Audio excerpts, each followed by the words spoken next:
नमस्कार सभी बच्चों का एक बार फिर से स्वागत है हमारे चैनल बघेल सर केमिस्ट्री में। तो कुछ हम आपके लिए शॉर्ट क्वेश्चन लाए हैं और शॉर्ट क्वेश्चन के विद एक्सप्लेनेशन आपको सॉल्यूशन कराएंगे और सॉल्यूशन के साथ साथ कुछ सवाल जो है वो आपके हटाए हुए सिलेबस के हैं, तो वो भी मैं आपको हटाता हुआ बताता चलता हूँ।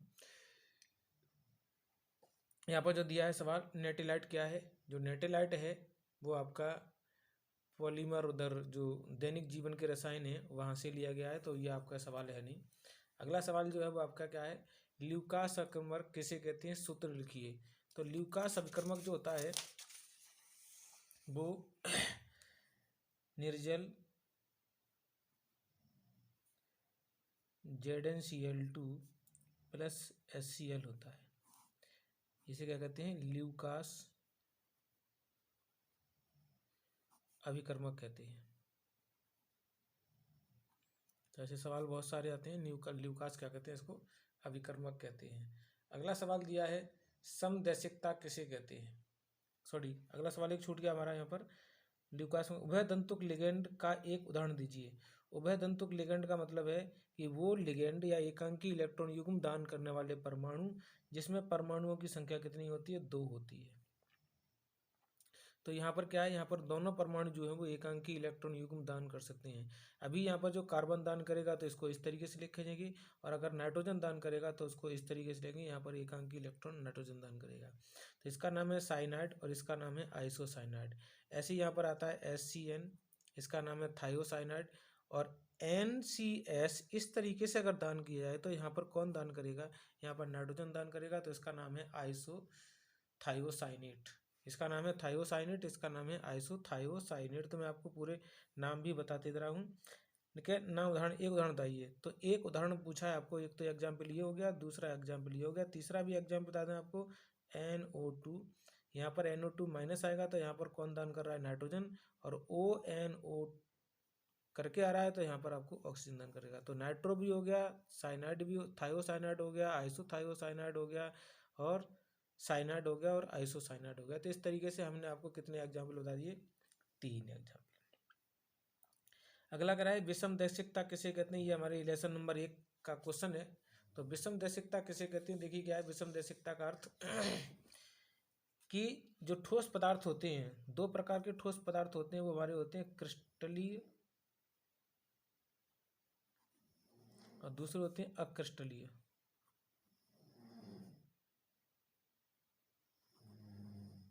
तो क्रिस्टलीय और अक्रिस्टलीय ठोस पदार्थों के जो भौतिक गुणधर्म है वो किसी भी दिशा में मापने पर,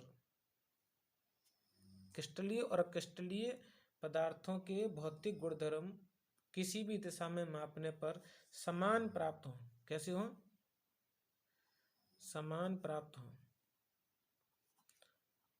तो उसे क्या कहते हैं, तो इसे समदैशिकता कहते हैं। और ये मैंने इधर लिखा है तो इसका मतलब ये क्रिस्टलीय का गुणधर्म है, तो क्रिस्टलीय में पाए जाते हैं। बाकी के आपको डिटेल जो है वो इसके लेसन नंबर 1 में मिल जाएगी। अगला क्या है, कीलेट लिगेंड का उदाहरण दीजिए। कीलेट लिगेंड का मतलब है द्विदंतुक, एक दंतुकता के अतिरिक्त, एक दंतुकता के अतिरिक्त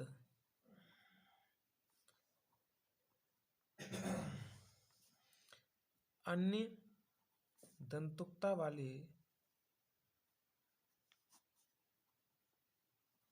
लिगेंड कीलेट लिगेंड कहलाते हैं। कौन से होते हैं, कीलेट लिगेंड होते हैं। तो कीलेट लिगेंड का उदाहरण पूछा है उसने, इसलिए हम इसमें क्या लिख सकते हैं, COO माइनस और COO माइनस। इसे कहते हैं ऑक्जिलेटो। क्या कहते हैं इसको, ऑक्जिलेटो।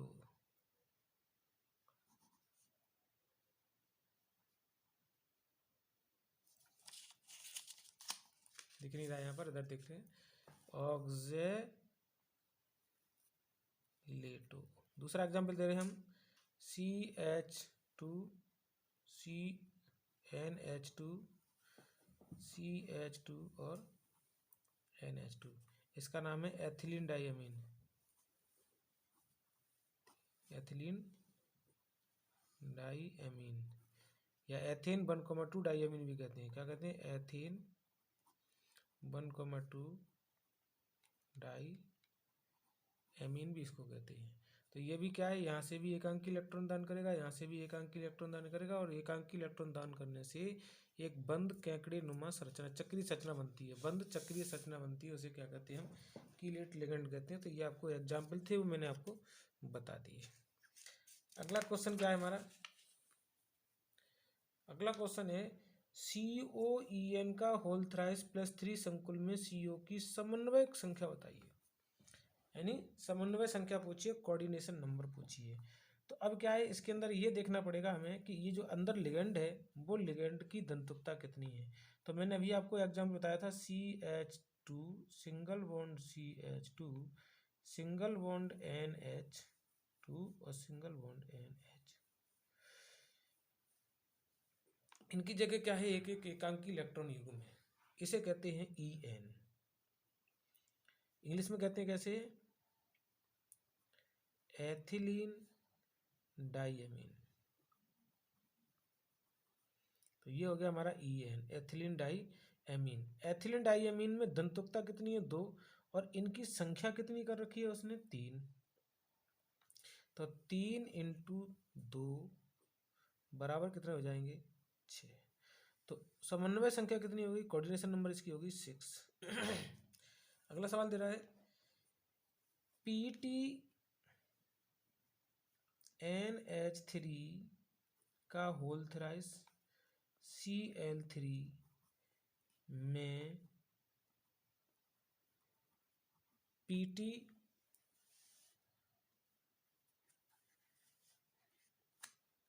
की ऑक्सीकरण संख्या बताओ। PT की क्या पूछी है? प्लेटिनम की ऑक्सीकरण संख्या पूछी है, ऑक्सीकरण संख्या पूछी है। तो देखिए कैसे निकालते हैं। वैसे तो आपको अभी बता दे रहे हैं, यहाँ पर जिसकी निकालते हैं उसकी हम x मान लेते हैं, प्लस ये जो संख्या दी है वो संख्या बाहर लिख ली, और अंदर जो भी लिगेंड दिया है उस लिगेंड की संयोजकता लिख ली। तो इस लिगेंड की संख्या कितनी है? 0, प्लस ये 3 संख्या 3 लिख ली। इसकी ऑक्सीकरण संख्या कितनी होती है? -1 इक्वल टू हम क्या लगा देते हैं? 0। x + 0 - 3 इक्वल टू 0 होगा। x बराबर कितना आ जाएगा? +3। तो इसका मतलब है कि प्लेटिनम की ऑक्सीकरण संख्या कितनी आ गई? यहाँ पर प्लेटिनम जो है वो +3 ऑक्सीकरण अवस्था में है। अगला, चालकत्व की इकाई आपके में है नहीं, मानक हाइड्रोजन इलेक्ट्रोड का विभव आपके में है नहीं, रेडियो सक्रिय अभिक्रिया की कोटि कितनी होती है? तो जितनी भी रेडियो एक्टिव अभिक्रिया होती हैं उनकी सबकी अभिक्रिया की कोटि कितनी होती है? 1 होती है। भौतिक अधिशोषण में कौन से ये आपके में है नहीं? CMC वाला आपके में नहीं, टिंडर प्रवाह आपके में है नहीं, ब्राउनी गति आपके में है नहीं। वर्ग संख्या 15 में कौन सी धातु है? तो वर्ग संख्या 15 जो है वो आपके में भी नहीं है। विरंजक किसे कहते हैं? ये भी आपके में नहीं है। क्लोरीन के विषैले गुणधर्म, ये भी नहीं है। अम्लराज भी नहीं है, सतमा भी नहीं है। संक्रमण धातुओं का सामान्य इलेक्ट्रॉनिक विन्यास क्या होता है? क्वेश्चन नंबर क्या है? 70वां क्वेश्चन, 70 नहीं सॉरी 70 जो क्वेश्चन नंबर है वो है संक्रमण धातुओं का सामान्य इलेक्ट्रॉनिक विन्यास। तो संक्रमण धातुओं का सामान्य इलेक्ट्रॉन विन्यास जो है वो एक कोष पहले भरा जाता है। तो यहाँ लिखते हैं NS122, यानी इसमें 1 इलेक्ट्रॉन भी रहता है और 2 इलेक्ट्रॉन भी रहते हैं। और N-1 अर्थात पहले कोष, जो अंतिम कोष है उस अंतिम कोष से पहले कोष में क्या भरे जाते हैं? इलेक्ट्रॉन भरे जाते हैं। और वो इलेक्ट्रॉन कहाँ से होते हैं? 1 से लेकर के 10 होते हैं। तो ये इसका क्या रहा? वाही कोष का इलेक्ट्रॉनिक विन्यास रहा। सॉरी दिखा नहीं आपको, ये रहा NS122 और 1 - D1 to 10।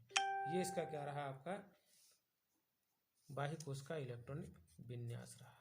अगला देखिए क्या है हमारे पास क्वेश्चन। अगला क्वेश्चन हमारा है आंतरिक संक्रमण तत्वों का सामान्य इलेक्ट्रॉनिक विन्यास लिखिए।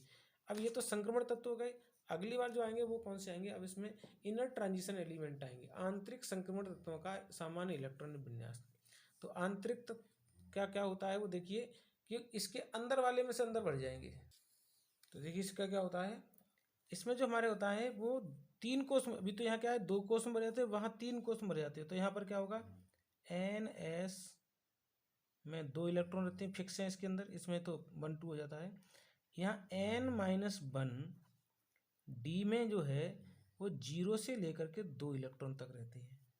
और यहाँ क्या होता है, N-2 F उपकोष में 1 से लेकर के 14 इलेक्ट्रॉन भर जाते हैं। यह जो इलेक्ट्रॉनिक विन्यास है वो इलेक्ट्रॉनिक विन्यास हमारी किसके लिए है, वो है 4F के लिए। और आगे जो आएगा इसका, और वो क्या आएगा, वो भी यही होगा, NS2 N-1 D 0 to 2 और N-2 F, यहाँ 0 से लेकर के 14 तक रहते हैं। ये जो इलेक्ट्रॉनिक विन्यास है वो 5F का है। तो ये अलग अलग पूछा है, बाकी का आप यहाँ पर ये दे सकते हैं कौन सा है। यहाँ आप सामान्य अगर पूछा जाए सभी के लिए, जैसे अभी सवाल में जो क्वेश्चन दिया है, क्वेश्चन में जो आंसर दिया वो दिया है, उस क्वेश्चन दिया है उसमें पेपर में जो क्वेश्चन दिया है वो क्या है, सामान्य आंतरिक संक्रमण तत्वों का तो पूछा आंतरिक संक्रमण तत्व सामान्य इलेक्ट्रॉन विन्यास। तो उसमें आपको 4F और 5F नहीं बांटना पड़ेंगे। यहाँ क्या लिखेंगे, NS2 N-1 D 0 to 2 और N-2 F में जो इलेक्ट्रॉन रहेंगे वो 1 से लेकर के 14 तक रहेंगे। तो ये जनरल जो है इलेक्ट्रॉनिक कॉन्फ़िगरेशन वो किन के लिए है हमारा, वो है आपके आंतरिक संक्रमण तत्वों के सामान्य इलेक्ट्रॉनिक विन्यास इस तरीके से होगा। अगला जो क्वेश्चन दिया है वो है विकृत एल्कोहल किसे कहते हैं। तो विकृत एल्कोहल क्या है कि एल्कोहल प्लस मेथिल एल्कोहल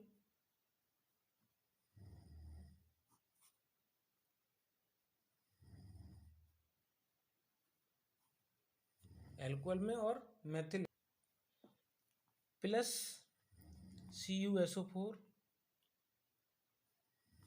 तथा उसमें पिरीडीन मिला दी जाती है का मिश्रण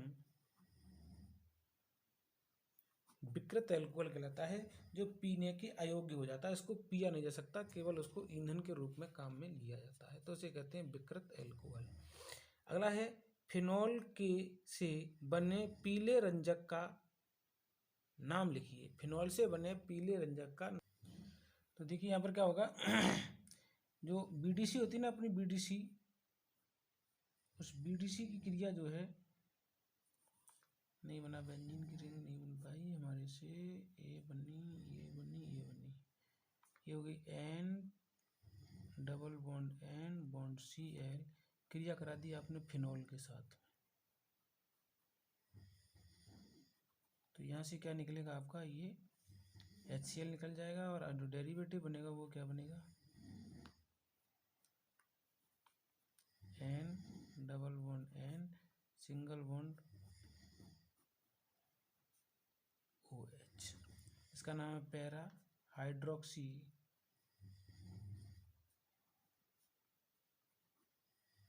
एजोबेंजीन। क्या नाम है इसका, एजोबेंजीन।